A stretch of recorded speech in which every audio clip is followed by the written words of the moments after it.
इन 3 महिलाओं को तुलसी को जल भूल से भी नहीं चढ़ाना चाहिए दोस्तों। एक बार देवी सत्यभामा भगवान श्री कृष्ण के पास आई और उनसे विनम्रता से पूछने लगी, हे प्रभु, आपने पहले मुझे तुलसी को जल चढ़ाने और उसके पास दीपक जलाने का महत्व बताया था, किंतु आज मैं आपसे यह जानने के उद्देश्य से आई हूं कि तुलसी को जल चढ़ाने के नियम क्या हैं, किस प्रकार की महिलाएं तुलसी को जल चढ़ा सकती हैं और कौन सी महिलाएं नहीं चढ़ा सकती। कृपया इस विषय में मेरा मार्गदर्शन करें। भगवान श्री कृष्ण ने देवी सत्यभामा के प्रश्न को सराहा हुए कहा, हे सत्यभामा, तुमने बहुत ही महत्वपूर्ण प्रश्न पूछा है। तुलसी को जल चढ़ाने के कुछ विशिष्ट नियम होते हैं और उन नियमों का पालन करने पर ही इसका सही लाभ मिलता है। यदि कोई इन नियमों का पालन नहीं करता तो उसे पुण्य के स्थान पर पाप मिलता है। इसके विपरीत देवी लक्ष्मी ऐसे व्यक्ति के घर को छोड़कर चली जाती हैं। आज मैं तुम्हें 3 प्रकार की स्त्रियों के बारे में बताऊंगा जिन्हें तुलसी को जल नहीं चढ़ाना चाहिए। इन स्त्रियों द्वारा तुलसी को जल चढ़ाने से शुभ फल प्राप्त नहीं होता, बल्कि इसके विपरीत उन्हें पाप ही लगता है। किंतु हे देवी, इससे पहले कि मैं तुलसी को जल चढ़ाने के नियम बताऊं, तुम्हें सुनंदा की प्राचीन कथा सुनाता हूं। इस कथा को सुनने से 100 वर्षों तक तुलसी को जल देने का पुण्य प्राप्त होता है और जो इसे सुनता है उसके कष्ट दूर हो जाते हैं।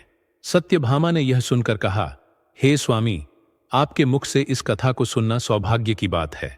कृपया मुझे इस कथा का पूरा वर्णन करें, मैं इसे बड़े ध्यान से सुनूंगी। फिर भगवान श्री कृष्ण देवी सत्यभामा को सुनंदा की कहानी सुनाने लगे। उन्होंने कहा, हे सत्यभामा, एक समय की बात है, दक्षिण देश में एक बहुत ही सुंदर नगरी थी जिसमें सुदेव नाम का एक विद्वान ब्राह्मण निवास करता था। वह वेदों और शास्त्रों का झाता था और धार्मिक कर्तव्यों में निपुण था। उसी नगर के पास एक और नगर था जहां ध्यान नाम का एक अन्य विद्वान ब्राह्मण रहता था। ध्यान के पास एक सुंदर गुणवान बेटी थी जिसका नाम सुनंदा था। ध्यान ने अपनी पुत्री को बड़े लाड़ प्यार से पाला और उसे हर प्रकार की शिक्षा दी। जब सुनंदा विवाह योग्य हो गई तो ध्यान अपनी पत्नी से कहने लगे, अब समय आ गया है कि हमारी बेटी का विवाह कर दिया जाए। ध्यान की पत्नी ने कहा, हे स्वामी, मुझे एक उपयुक्त वर याद आ रहा है। वह एक विद्वान और धार्मिक ब्राह्मण है जिसका नाम सुदेव है। मैं सोचूं कि हमारी पुत्री का विवाह उसी के साथ करा दिया जाए। सुदेव के साथ विवाह कर सुनंदा सुखी जीवन व्यतीत करेगी। ध्यान ने भी सुदेव के बारे में बहुत सुन रखा था, तो उसने अपनी पत्नी की बात मान ली और अगले ही दिन सुदेव के पास विवाह का प्रस्ताव लेकर गए। जब ध्यान सुदेव के घर पहुंचे तो उन्होंने देखा कि सुदेव अपने माता पिता की सेवा में तल्लीन है। सुदेव का यह आदर भाव देख ध्यान बहुत प्रभावित हुए। उन्होंने सुदेव के घर की पवित्रता और सजावट को देखा, जहां तुलसी का पौधा हरे भरे स्वरूप में विराजमान था और घर के भीतर भगवान विष्णु की प्रतिमा रखी थी। यह सब देखकर ध्यान का मन और भी प्रसन्न हो गया और उन्हें विश्वास हो गया कि सुदेव उनकी पुत्री के लिए उपयुक्त वर हैं। तब ध्यान ने सुदेव से कहा, हे विप्र, वो मैं आज आपके पास अपनी पुत्री का विवाह प्रस्ताव लेकर आया हूं। मैंने आपके समान गुणवान वर कहीं और नहीं देखा। सुदेव के माता पिता यह सुनकर बहुत प्रसन्न हुए और उन्होंने सुदेव को विवाह के लिए मना आया। सुदेव भी विवाह के लिए तैयार हो गए और विवाह का मुहूर्त तय करके एक पवित्र स्थान पर सुदेव और सुनंदा का विवाह संपन्न हुआ। सुनंदा के रूप और गुणों से सुदेव बेहद प्रसन्न थे। विवाह के बाद सुनंदा अपने पति और सास ससुर की सेवा में लगी रहती थी। उसकी मधुर वाणी और अच्छे कार्यों से वह सभी के दिलों को जीत लेती थी। सास ससुर भी सुनंदा के कार्यों से बहुत संतुष्ट रहते थे। रोज सुबह वह अपने पति से पहले उठकर आंगन की साफ सफाई करती, फिर स्नान करके तुलसी को जल चढ़ाती और भगवान विष्णु एवं मां लक्ष्मी की पूजा करती। उसके बाद वह भोग तैयार करती और उसमें तुलसी के पत्ते डालकर भगवान को अर्पित करती। भगवान को भोग लगाकर अपने पति को भोजन कराकर ही वह स्वयं भोजन करती थी। सुनंदा के ससुराल में उसकी यह दिनचर्या और सेवा भाव देखकर हर कोई उसकी प्रशंसा करता। उसका जीवन संपूर्ण सादगी और भक्ति से भरा हुआ था। उसके आचरण और भक्ति भाव ने उसके घर के वातावरण को भी पवित्र बना दिया था। भगवान श्री कृष्ण ने सत्यभामा को यह कथा सुनाते हुए कहा, हे सत्यभामा, सुनंदा जैसी पतिव्रता स्त्रियों के कारण ही घर में सुख, शांति और समृद्धि बनी रहती है। जो स्त्रियां नियम पूर्वक तुलसी को जल चढ़ाती हैं और पूजा करती हैं, उनके घर में देवी लक्ष्मी का वास होता है और उनका जीवन खुशियों से भरा रहता है। इसलिए हर स्त्री को यह ध्यान रखना चाहिए कि वह पवित्रता और सही नियमों का पालन करते हुए ही तुलसी की पूजा करे। सत्यभामा ने यह कथा सुनकर भगवान श्री कृष्ण को धन्यवाद दिया और उन्हें विश्वास दिलाया कि वह इस ज्ञान का पालन करेंगी। रात को वह पति के चरण दबाकर उसके सो जाने के बाद सो जाया करती थी।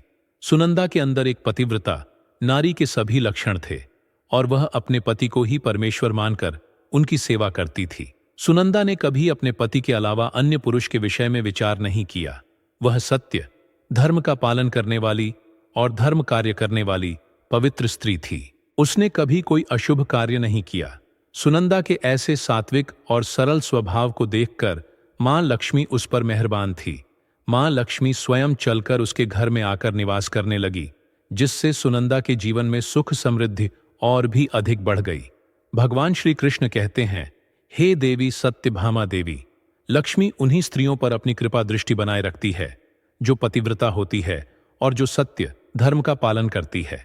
सुनंदा के अंदर वे सभी लक्षण थे जो एक श्रेष्ठ पतिव्रता नारी के अंदर होने चाहिए। सुनंदा और उसके जीवन की यह घटना एक गहरी सीख देती है, जहां उसने अनजाने में एक भूल की जिसने उसके पूरे परिवार को संकट में डाल दिया। एक दिन सुनंदा का पति, जो अपने कामुक भावनाओं के वशीभूत हो गया था, सुबह स्नान के बाद उसके पास आया और उनके बीच शारीरिक संबंध स्थापित हुए। इस घटना के बाद सुनंदा ने अपने दैनिक नियमों की उपेक्षा कर दी। बिना स्नान किए उसने तुलसी को जल अर्पित किया और उसे स्पर्श किया। यह वही क्षण था जब सुनंदा के शरीर में महामोह का प्रवेश हुआ और उसके जीवन में विपत्तियों का सिलसिला शुरू हो गया। सुनंदा के इस कृत्य से देवी लक्ष्मी नाराज होकर उसके घर को त्याग कर चली गई। लक्ष्मी के चले जाने से घर का वातावरण पूरी तरह बदल गया। मोह के प्रभाव में सुनंदा के सारे इंद्रिय भ्रमित हो गए और वह अपने धार्मिक कर्तव्यों से दूर होती गई। यह मोह केवल सुनंदा तक ही सीमित नहीं रहा, इसका प्रभाव उसके पति पर भी पड़ा। वह भी हमेशा काम भावना से घिरा रहने लगा और धर्म से विमुख हो गया। एक दिन सुनंदा के पति ने सभी मर्यादाओं का उल्लंघन किया और मासिक धर्म के दौरान उसके साथ संबंध स्थापित कर लिया। इस कृत्य से सुनंदा के शरीर में विद्यमान ब्रह्म हत्या का पाप उसके पति में स्थानांतरित हो गया। इसका परिणाम भयावह था। वह पाप सुनंदा के पति को तुरंत ही कोढ़ जैसे गंभीर रोग से पीड़ित कर गया। उसके शरीर पर जलन और छाले हो गए और वह दर्द से कराने लगा। सुनंदा की सास जब यह सब देखती है तो वह क्रोधित होकर सुनंदा को दोषी ठहरा है। वह सुनंदा को पापिनी और कुलटा कहकर घर से बाहर निकाल देती है। सुनंदा, जिसने पहले ही अपने पति की इस स्थिति पर पछतावा करना शुरू कर दिया था, अब अपने जीवन में पूरी तरह अकेली हो जाती है। घबराई और टूटी हुई सुनंदा घर से निकलकर एक वन में चली जाती है। चलते चलते वह एक आश्रम तक पहुंचती है। वहां उसे कोई नहीं मिलता और वह वहीं बैठकर अपने कृत्य पर विचार करने लगती है। कुछ समय बाद आश्रम के आर्षि वहां आते हैं और सुनंदा को देखते हैं। उसकी दशा देखकर आर्षि पूछते हैं, हे पुत्री, तुम कौन हो और इस वन में इस तरह दुखी क्यों बैठी हो? सुनंदा, जो अपने अपराध और उसके परिणाम से पहले ही व्यथित थी, आर्षि को पूरी बात बताती है। वह कहती है, हे मुनिवर, मैंने मासिक धर्म के दौरान अपने पति के साथ संबंध बनाया और यही कारण है कि मेरे पति इस भयंकर रोग से ग्रस्त हो गए। मेरे कृत्य ने न केवल मुझे बल्कि मेरे पूरे परिवार को दुख में डाल दिया है। आर्षि, जो करुणा और ज्ञान के प्रतीक थे, उसे सांत्वना देते हुए कहते हैं, पुत्री, तुम चिंता मत करो। जो हुआ उसे बदला नहीं जा सकता, लेकिन उसका प्रायश्चित अवश्य हो सकता है। भगवान विष्णु की भक्ति और निष्ठा से किए गए प्रयास हर पाप का निवारण कर सकते हैं। आर्षि ने सुनंदा को उपाय बताया, तुम इस आश्रम में रहकर नित्य भगवान विष्णु की पूजा करो, तुलसी को प्रतिदिन जल अर्पित करो और गौ माता की सेवा करो। भगवान तुम्हारी भक्ति से प्रसन्न होकर तुम्हें और तुम्हारे पति को पापों से मुक्त करेंगे। सुनंदा ने आर्षि के निर्देशों का पालन करने का संकल्प लिया। उसने वहीं रहकर नित्य स्नान के बाद भगवान विष्णु की मूर्ति की पूजा शुरू की। वह तुलसी को जल चढ़ाती, गौ माता की सेवा करती और पूरे दिन भक्ति में लीन रहती। 1 वर्ष का समय बीत गया। सुनंदा की भक्ति और तपस्या से भगवान विष्णु अत्यंत प्रसन्न हो गए और उन्होंने उसे साक्षात दर्शन दिए। भगवान को अपने सामने देखकर सुनंदा ने उनके चरणों में गिरकर बार बार प्रणाम किया। भगवान विष्णु ने उसे आशीर्वाद देते हुए कहा, हे पुत्री, तुम्हारी भक्ति ने मुझे प्रसन्न किया है। अब बताओ तुम्हारी क्या इच्छा है? सुनंदा ने नम्रता से पूछा, हे प्रभु, कृपया मुझे यह बताएं कि मेरे अंदर ऐसा कौन सा दोष था जिसके कारण मैंने यह घोर पाप किया और मेरे पति को ऐसा भयंकर रोग झेलना पड़ा। भगवान विष्णु ने समझाया, पुत्री, तुम्हारे अनजाने में एक भूल हुई थी। पति के साथ संबंध बनाने के बाद बिना स्नान किए तुमने तुलसी को स्पर्श किया और जल चढ़ाया। तुलसी माता स्वयं लक्ष्मी का स्वरूप है। ऐसी अवस्था में तुलसी को स्पर्श करना अपवित्र होता है। यही कारण था कि महामोह ने तुम्हारे शरीर में प्रवेश किया और तुम्हारा मन धर्म से विमुख हो गया। सुनंदा ने अपनी भूल को स्वीकारते हुए भगवान से क्षमा मांगी। भगवान ने उसे आशीर्वाद दिया और कहा, तुमने अपने प्रायश्चित से अपने पापों का नाश कर लिया है। अब तुम अपने घर लौट जाओ। तुम्हारा पति भी शीघ्र स्वस्थ हो जाएगा और तुम्हारा परिवार पुनः समृद्ध होगा। भगवान के आशीर्वाद से सुनंदा का जीवन बदल गया।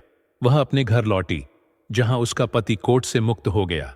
पूरे परिवार में सुख और शांति का वातावरण फिर से स्थापित हो गया। सुनंदा ने अपनी भूल से मिली शिक्षा को जीवन भर स्मरण रखा और धर्म के मार्ग पर अडिग रही।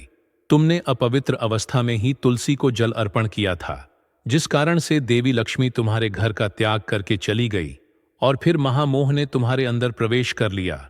उसी महामोह के कारण तुम्हारे और तुम्हारे पति के अंदर काम का प्रभाव अधिक बढ़ गया और मासिक धर्म के दौरान स्त्री के साथ संसर्ग होने के कारण तुम्हारे पति को कोढ़ का रोग हो गया था। वह नंदा कहती है, हे प्रभु, अनजाने में मुझसे यह बड़ा पाप हो गया था। अब इस पाप का क्या प्रायश्चित है? भगवान विष्णु कहते हैं, हे सुनंदा, इस पाप का प्रायश्चित तुमने 1 वर्ष तक ब्रह्मचर्य व्रत का पालन करके कर लिया है, इसीलिए अब तुम पाप से मुक्त हो। सुनंदा कहती है, हे प्रभु, कृपया मुझे बताइए, किस अवस्था में तुलसी को जल नहीं देना चाहिए और तुलसी को जल देने के क्या नियम है? भगवान विष्णु कहते हैं, हे सुनंदा, अब मैं तुम्हें तुलसी को जल देने के नियम बताता। तुम इसे ध्यान से सुनो। हे पुत्री, तुलसी एक अत्यंत पवित्र पौधा है। यह मुझे सबसे अधिक प्रिय है, इसीलिए इसकी सात्विकता बनी रहनी चाहिए। इस पौधे को कभी अपवित्र अवस्था में स्पर्श नहीं करना चाहिए। जो स्त्री मासिक धर्म से हो, उस स्त्री को इस पौधे को कभी स्पर्श नहीं करना चाहिए। मासिक धर्म के दौरान स्त्री के शरीर में ब्रह्म हत्या का पाप होता है। स्त्री और पुरुष के लिए शास्त्रों में तुलसी के पौधे से जुड़े कुछ विशेष नियम बताए गए हैं, जिन्हें ध्यान में रखना अत्यंत आवश्यक है। तुलसी एक पवित्र पौधा है और इसे छूने या पूजा करने के लिए शुद्धता का ध्यान रखना जरूरी है। यदि स्त्री या पुरुष ने संबंध बनाए हों, तो ऐसी स्थिति में उन्हें तुलसी को स्पर्श या जल अर्पित करने से बचना चाहिए। शास्त्रों में कहा गया है कि इस अवस्था में शरीर अपवित्र हो जाता है और तुलसी का स्पर्श करने पर दोष लगता है। साथ ही देवी लक्ष्मी ऐसे स्थानों से चली जाती हैं जहां अशुद्धता होती है। जो स्त्री विवाह के पश्चात अपने पति का त्याग करके किसी अन्य पुरुष के साथ रह रही हो, उसे भी तुलसी को स्पर्श या जल अर्पित करने का अधिकार नहीं है। तुलसी की पूजा का अधिकार केवल पवित्र और पतिव्रता स्त्रियों को ही है। जो स्त्रियां अपने आचरण में असत्यता रखती हैं, उन्हें तुलसी को जल चढ़ाने से बचना चाहिए। तुलसी के महत्व और शक्ति को भगवान विष्णु और सुनंदा की कथा के माध्यम से स्पष्ट किया गया है। सुनंदा के पति को कोढ़ का रोग था और उन्होंने 1 वर्ष तक तुलसी की पूजा करके भगवान विष्णु से अपने पति के स्वास्थ्य के लिए प्रार्थना की। भगवान विष्णु ने सुनंदा को बताया कि तुलसी का पौधा अत्यंत पवित्र है और इसके पत्तों का सेवन करने से उनके पति रोग और पापों से मुक्त हो जाएंगे। सुनंदा ने ऐसा ही किया और उनके पति पूरी तरह स्वस्थ हो गए। इस घटना ने तुलसी के चमत्कार और शुद्धता का प्रमाण दिया। तुलसी के पौधे को लेकर कई नियम हैं जो शास्त्रों में वर्णित हैं। सोमवार, बुधवार और रविवार को तुलसी का पौधा लगाना शुभ माना गया है। ग्रहण काल के दौरान तुलसी को छूना या जल देना वर्जित है, क्योंकि इस समय तुलसी अपवित्र मानी जाती है। तुलसी का पौधा मिट्टी के गमले में लगाना चाहिए और इसे मुख्य द्वार के पास रखना लाभकारी होता है। तुलसी को लगाने के लिए उत्तर उत्तर पूर्व और पूर्व दिशा को शुभ माना गया है। विशेष रूप से उत्तर पूर्व दिशा में तुलसी लगाने से घर में सकारात्मक ऊर्जा का संचार होता है, लेकिन इसे आग्नेय कोण दक्षिण पूर्व दिशा में नहीं लगाना चाहिए, क्योंकि वहां यह जल्दी सूख सकती है। तुलसी को हमेशा रोशनी में रखना चाहिए और शाम को इसके पास दीपक जलाना अत्यंत शुभ माना जाता है। तुलसी के पत्ते तोड़ते समय कुछ बातों का ध्यान रखना चाहिए। धारदार वस्तुओं का उपयोग न करें और पत्ते उंगलियों से ही तोड़ें। टहनियां तोड़ना अशुभ माना जाता है। एकादशी के दिन पत्ते तोड़ने से बचना चाहिए। आवश्यकता हो तो एक दिन पहले पत्ते तोड़ लें। सूर्य और चंद्र ग्रहण के दौरान तुलसी को छूना वर्जित है। पुरानी और सूखी तुलसी की पत्तियों को फेंकने की बजाय मिट्टी में दबा देना चाहिए। तुलसी को झूठे या गंदे पानी से सींचना वर्जित है। रविवार के दिन तुलसी को जल अर्पित नहीं करना चाहिए और इसे शुद्ध जल से ही सींचना चाहिए। तुलसी की पूजा और देखभाल के इन नियमों का पालन करने से घर में सुख समृद्धि बनी रहती है। जो लोग इन नियमों का उल्लंघन करते हैं उन्हें इसके दुष्परिणाम भुगतने पड़ सकते हैं। तुलसी का पौधा न केवल आध्यात्मिक महत्व रखता है बल्कि यह हमारे जीवन में शुद्धता और सकारात्मक ऊर्जा का प्रतीक है। इसे सजीव मानते हुए इसके प्रति आदर और श्रद्धा रखना हर व्यक्ति का कर्तव्य है। भगवान श्री कृष्ण ने सत्यभामा को तुलसी से जुड़े इन नियमों की जानकारी देते हुए कहा कि जो भी व्यक्ति इनका पालन करता है उसे जीवन में शुभ फल प्राप्त होते हैं। तुलसी की महिमा अपरंपार है और इसे पूजनीय मानकर इसकी सेवा करने से घर परिवार पर सदैव देवी लक्ष्मी की कृपा बनी रहती है।